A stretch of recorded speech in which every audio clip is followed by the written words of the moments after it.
Harley-Davidson has always been about power, noise, and iconic cruisers. But what happens when they challenge tradition with electric bikes, adventure models, and urban commuters? In this video, we're diving into how Harley-Davidson is completely reinventing itself, moving beyond its legendary V-twin cruisers to embrace electric mobility, adventure touring, and urban commuting. Can the iconic brand keep its soul while adapting to modern demands? The Silent Gray Fellow. The genesis of Harley-Davidson commenced in 1903 when two ambitious young men, William Harley and Arthur Davidson, converted a simple bicycle into a mechanized vehicle. In a 10-foot by 15-foot wooden workshop behind the Davidson family home in Milwaukee, Wisconsin, they constructed a prototype featuring a single-cylinder engine that produced merely 3 horsepower, less power than many contemporary gardening tools. The design retained bicycle pedals, which riders used not only to initiate motion, but also to assist the engine when climbing steep hills. A basic belt drive system transferred the engine's modest output to the rear wheel.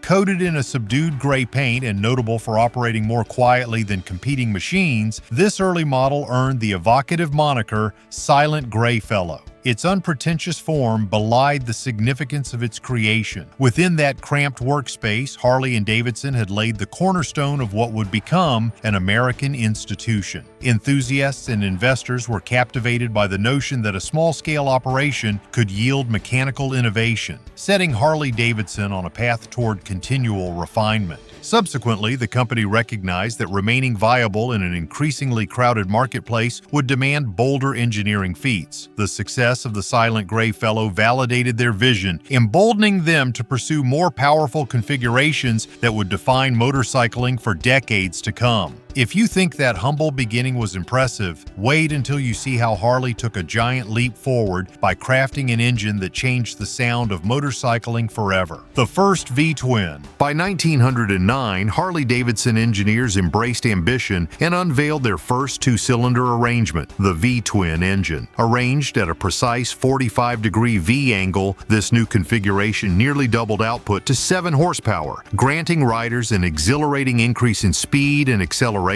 More profoundly, the V-twin generated a distinctive rhythmic exhaust pulse, often described as potato, potato, potato, that resonated through both road surfaces and rider experiences. Initial manufacturing challenges led to reliability problems severe enough to halt production temporarily. Yet by 1911, metallurgical improvements and refined machining practices resolved early flaws. With dependability restored, riders and critics alike lauded the V-twin for its compelling blend of raw power and character. Militaries around the world took note, envisioning the rugged design as ideal for dispatch duties and reconnaissance tasks.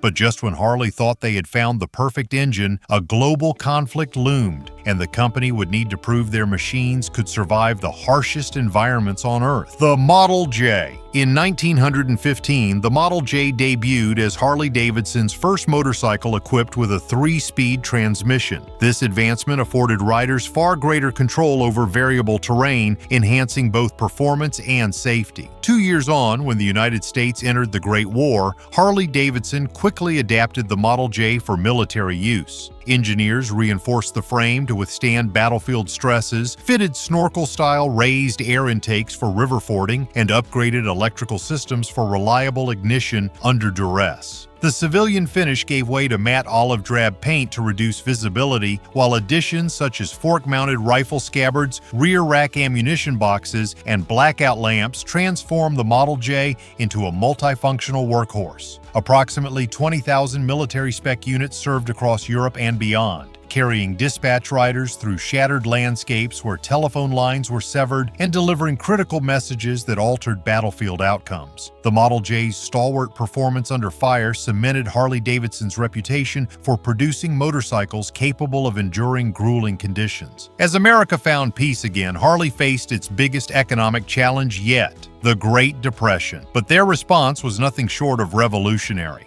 We've handpicked the best Harley gear to go with your ride. Check out our top choices linked in the description. The Knucklehead. Confronted by the economic devastation of the 1938 Depression, Harley-Davidson introduced the EL model in 1936, soon dubbed the Knucklehead for its distinctive overhead valve covers shaped like clenched knuckles. Beneath its stylish exterior lay a robust V-twin displacing 61 cubic inches and producing 40 horsepower, ranking it among the era's most potent production motorcycles. A newly devised oil circulation system alleviated the chronic leakage that had plagued earlier models, while the teardrop fuel tank and sweeping fender contours infused the design with unprecedented elegance. Hand-welded frames received chrome-plated accents that not only prevented corrosion but also transformed functional elements into visual highlights. Despite widespread economic hardship, the Knucklehead's striking combination of performance, reliability, and aesthetic refinement attracted riders who craved both substance and style. Through a period in which countless competitors collapsed, Harley-Davidson leveraged the Knucklehead's success to maintain production, safeguard jobs, and establish itself as the industry's innovation leader. As a result of its triumph, the Knucklehead cemented an aesthetic blueprint that would influence cruiser design for generations,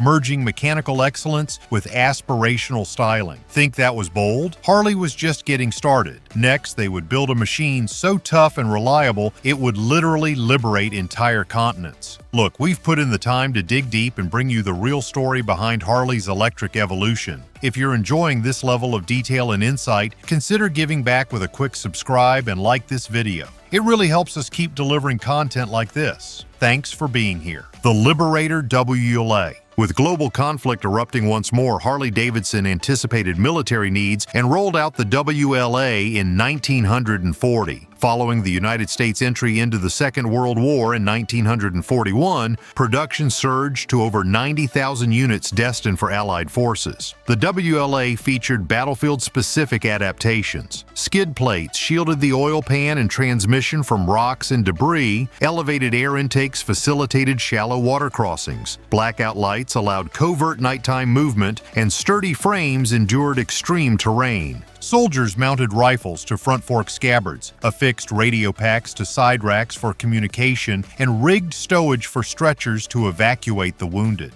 The olive-drab finish eliminated reflective surfaces, while minimal chrome ensured discretion. Earning the nickname Liberator, these motorcycles proved indispensable for dispatch riders, military police, and reconnaissance units throughout Europe, North Africa, and the Pacific. Their unwavering reliability under fire became legendary, bolstering morale and contributing materially to Allied successes. Now, with the war over, Harley needed to keep the momentum going. They would soon unveil a machine that would redefine comfort and power for a booming post-war America, the PANHEAD. In 1948, Harley-Davidson introduced the FL model, quickly christened the PANHEAD for its pan-shaped aluminum valve covers. Departing from heavy cast-iron heads, engineers opted for aluminum to reduce weight and improve heat dissipation. Hydraulic valve lifters, borrowed from automotive engines, eliminated the need for frequent manual adjustments, while internal oil passages dramatically curtailed the seepage that riders had once accepted as inevitable. These mechanical innovations arrived amid America's post-war economic boom when returning servicemen possessed both the skills and the discretionary income to invest in leisure pursuits. The expanding interstate highway system opened vistas of long-distance travel, and the PANHEAD's gleaming chrome, comfortable ergonomics, and reliably smooth power delivery made extended tours an attainable adventure. Its presence in published road tests and promotional materials inspired a legion of riders to embrace touring culture with renewed vigor. But as roads stretched longer and dreams grew bigger, riders needed more than just power. They needed performance. Harley's next move would capture the hearts of thrill seekers and speed enthusiasts alike. The Sportster. By 1957, nimble European competitors were capturing North American performance-oriented riders. Harley-Davidson responded with the XL Sportster, a lighter, sport-focused machine that combined the company's signature V-twin heart with racing-inspired chassis refinements. Displacing 55 cubic inches and running at elevated compression ratios, the Sportster delivered a compelling power-to-weight ratio. Its slender peanut fuel tank emphasized a lean profile, while the tubular steel frame and telescopic front forks yielded agile handling. Enthusiasts flocked to flat-track events, hill climbs, and amateur road races aboard Sportsters, relishing the machine's ability to carve corners and accelerate swiftly. The Sportster line would endure as Harley-Davidson's longest continuously produced platform, adapting over successive generations to meet evolving performance demands without forsaking its mechanical heritage. While the Sportster kept Harley competitive, it wasn't just about performance anymore. Riders wanted more comfort and convenience, and Harley's answer would change touring bikes forever. The electric starting glide. Tired of physically demanding kickstarts, riders eagerly awaited relief. In 1965, Harley-Davidson delivered the Electra Glide, its first motorcycle equipped with an electric starter. Paired with a 74 cubic inch shovelhead engine, the electric start mechanism transformed the starting ritual, making long-distance touring accessible to an expanded demographic. The introduction of the Batwing fairing, so named for its wing-like wingspan, ushered in a new era of wind protection, channeling airflow away from riders to reduce fatigue and enhance stability at highway speeds. Law enforcement agencies across North America quickly adopted the Electra Glide for patrol duties, valuing the electric start's reliability in high-stress scenarios and the fairing's comfort benefits during extended shifts. This convergence of convenience, power, and touring refinement cemented Harley-Davidson's leadership in the heavyweight touring segment. With comfort and power secured, Harley looked to a new generation of riders, those who wanted individuality, style, and a factory-made custom that didn't sacrifice reliability.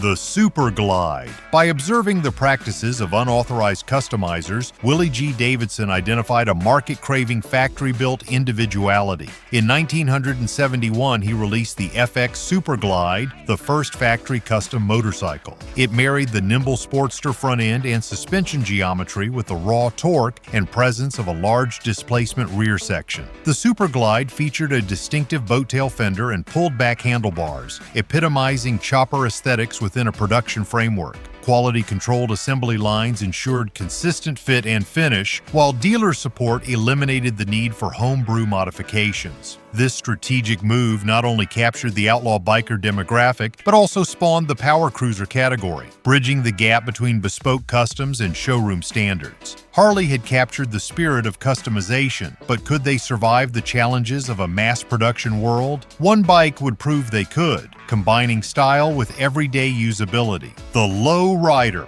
During the American machine and foundry era, an influx of capital spurred production increases but disrupted quality oversight. Despite this, in 1977, the FXS Lowrider emerged as a beacon of style and attitude. Its drop suspension positioned the rider just 27 inches above the pavement, creating a laid-back stance complemented by pulled-back handlebars for an upright posture. Two-tone metallic paint and cast aluminum wheels replaced traditional wire spokes, exuding contemporary flair. Mechanics nonetheless grappled with residual engine seal challenges, yet the Lowrider's visual impact proved irresistible. Younger riders gravitated to its bold proportions and urban chic, reaffirming Harley-Davidson's cultural relevance even amid corporate growing pains. The Lowrider proved Harley could blend style and substance, but when the brand faced financial collapse, it needed something more, a technical revolution that would restore its reputation. The Evolution Blockhead. Facing the brink of bankruptcy in 1981, Harley-Davidson launched the Evolution engine in 1984,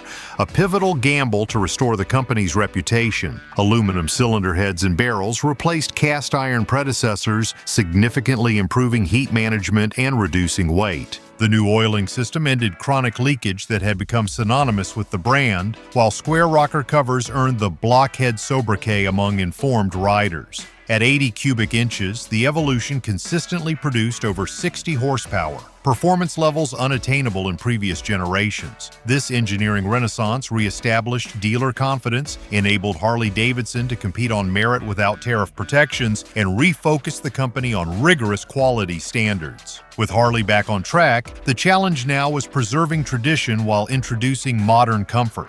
Next up, how to make a classic feel new without losing its soul. The SOFTAIL. Also in 1984, the SOFTAIL emerged as Harley-Davidson's masterstroke of retro design married to modern comfort. The visually seamless hardtail frame concealed horizontally mounted shock absorbers beneath the transmission, delivering suspension compliance without compromising classic lines. A broad rear tire and triangular oil tank enhanced the vintage aesthetic, while contemporary braking hardware and reinforced frames improved ride confidence. Enthusiasts embraced the SOFTAIL for evoking the spirit of pre-war motorcycles while providing the mechanical dependability expected of a modern machine. Over time, the SOFTAIL family expanded into multiple variants, each offering unique styling cues while retaining the original concept's charm. The SOFTAIL made vintage cool again, but Harley wasn't stopping there. The next challenge was to create a machine that would not only dominate the roads, but become an icon of cinematic and cultural power, one that would forever change how the world saw Harley-Davidson. The Fat Boy. In 1990, Willie G. Davidson again captured global attention with the Fat Boy. It portrayed solidity through massive flared fenders, bold solid disc wheels, and brushed aluminum finishes that eschewed excessive chrome. A robust 74 cubic inch engine delivered authoritative torque, while wide handlebars and a commanding stance invited confident cruising. The motorcycle's cinematic breakthrough arrived when a futuristic warrior astride a Fat Boy thundered through subterranean storm drains in the blockbuster film Terminator 2: Judgment Day. Overnight, waiting lists formed as mainstream audiences, previously unaware of Harley-Davidson, recognized the Fat Boy's iconic silhouette. Its cultural penetration illustrated the potent synergy of product design and media placement. As a result, the Fat Boy transcended niche enthusiast circles, becoming emblematic of power, freedom, and cinematic cool. Harley had proved its muscle, but the brand wasn't content to rest on its laurels. They wanted to take the power game even further by blending speed, innovation, and a new level of engineering excellence. What they would develop next would challenge not just expectations, but the very core of what a Harley could be: the V-Rod.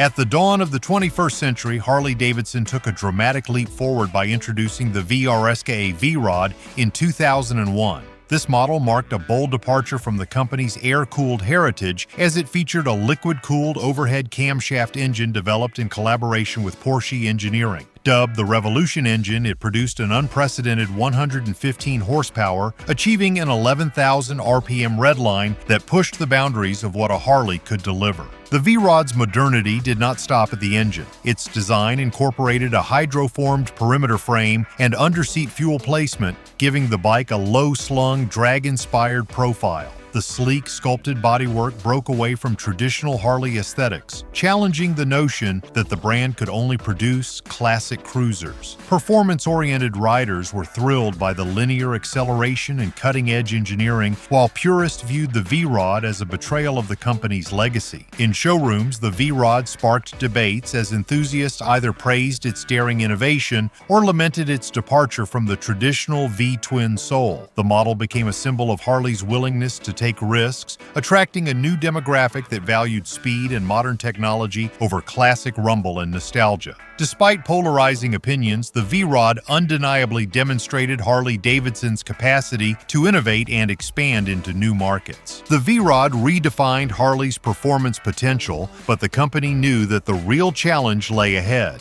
how to transition from mechanical dominance to electric evolution while retaining the brand's unmistakable attitude. The 48. Amid economic uncertainty following the downturn of 2008, Harley-Davidson introduced the 48 in 2010, a model designed to appeal to riders seeking stripped-down, minimalist machines. Drawing inspiration from the peanut fuel tank first used in 1948, this modern iteration featured a 2.1-gallon tank that prioritized aesthetics over practicality. The compact fuel capacity made a statement about style. Form would take precedence over long-distance touring. The 48's visual appeal was undeniable, with a broad front tire, lowered suspension, and blacked-out components that conveyed a raw, muscular presence. The bike's sleek urban profile was enhanced by side-mounted license plates and clean, compact rear fender lines. These elements combined to create a rebellious, city-centric motorcycle that invited customization while maintaining a distinct factory aesthetic.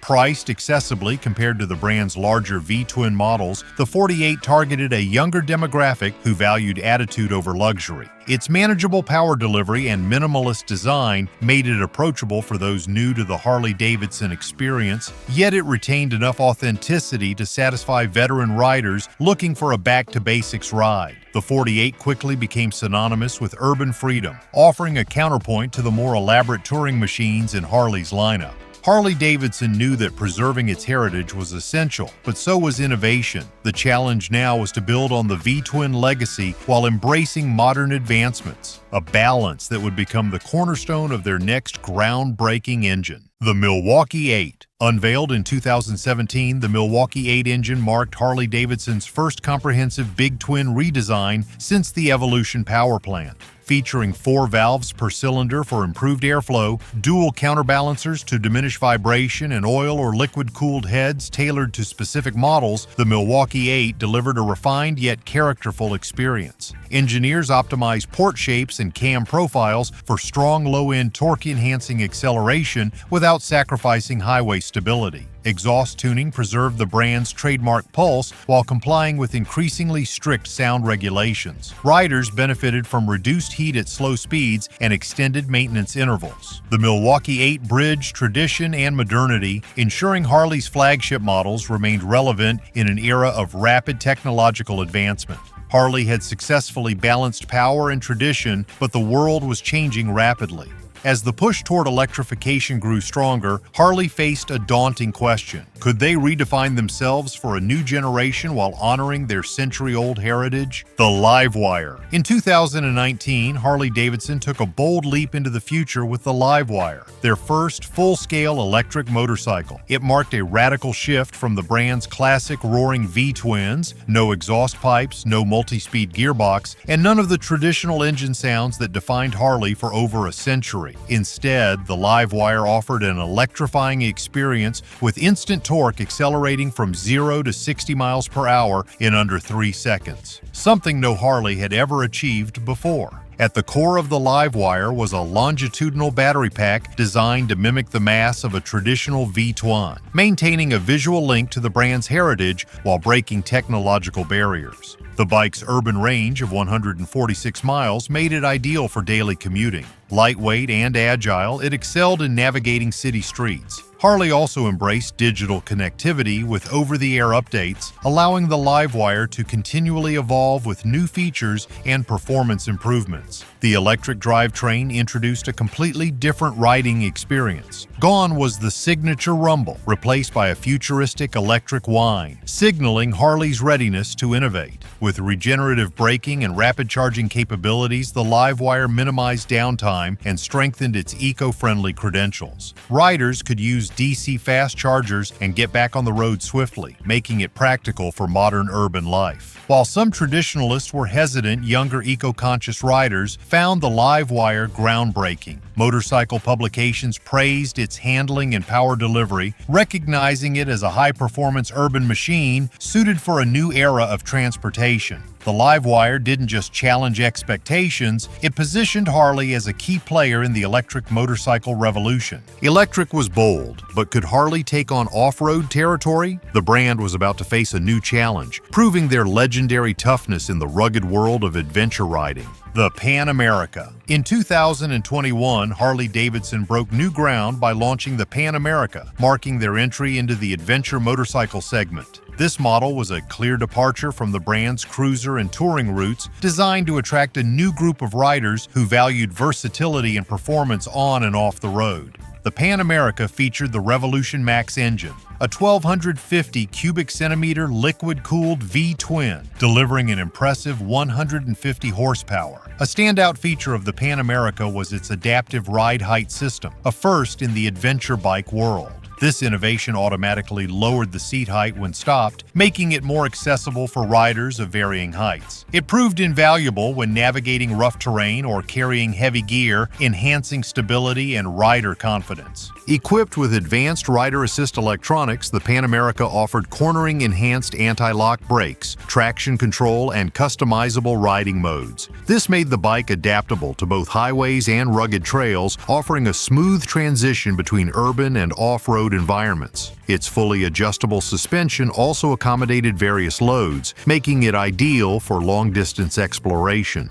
Initially, skeptics doubted Harley's ability to compete in the adventure bike market, traditionally dominated by European manufacturers. However, real-world performance proved them wrong. Critics praised the Pan America's power delivery, balanced handling, and innovative features, recognizing it as a serious contender. Harley had not just ventured into new territory, they had proven they could thrive there. After conquering adventure, Harley set its sights on the urban landscape, aiming to blend practicality and the Harley spirit into a bike suited for modern city life. The X350. In 2023, Harley-Davidson embraced global market realities by introducing the X350 in collaboration with QJ Motor of China. Displacing 350 cubic centimeters, its liquid-cooled single-cylinder engine generated 40 horsepower, competitive within its segment. A lightweight tubular chassis and modest seat height catered to urban commuters in emerging markets, where small displacement motorcycles dominate daily travel. Designers employed cost-effective production techniques without sacrificing build quality, while styling cues echoed classic Harley proportions to maintain brand identity. Although some longtime enthusiasts decried the move as dilution, the X350 exemplified strategic diversification necessary for sustaining growth in shifting consumer landscapes. Just when it seemed Harley had covered every niche, they took on the next challenge, creating an electric bike that merged classic appeal with futuristic practicality.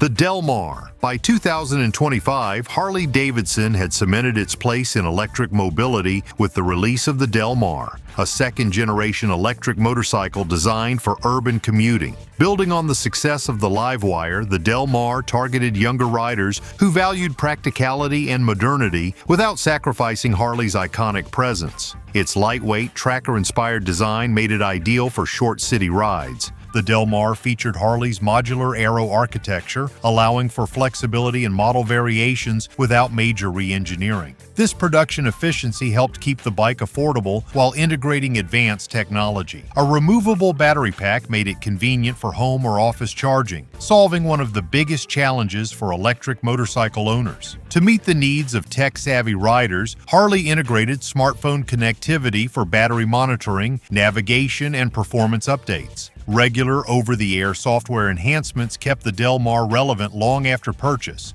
adding value and modern appeal. Its stripped-down aesthetic, reminiscent of flat-track racers, maintained a rebellious edge while showcasing Harley's evolution. While some purists remained unconvinced, the Del Mar proved popular among urban riders who appreciated the blend of heritage and innovation. Critics who had questioned Harley's commitment to electric mobility acknowledged the Del Mar's success in bridging tradition and modernity. The bike demonstrated Harley's determination to remain relevant in a changing market. So, what's your take? Is Harley's transformation the reinvention the brand needed, or does it risk losing its legendary soul? Let us know in the comments below. If you enjoyed this ride through Harley's history, make sure to hit that subscribe button and join us for more deep dives into motorcycle legends and the stories that shape them. Thanks for watching.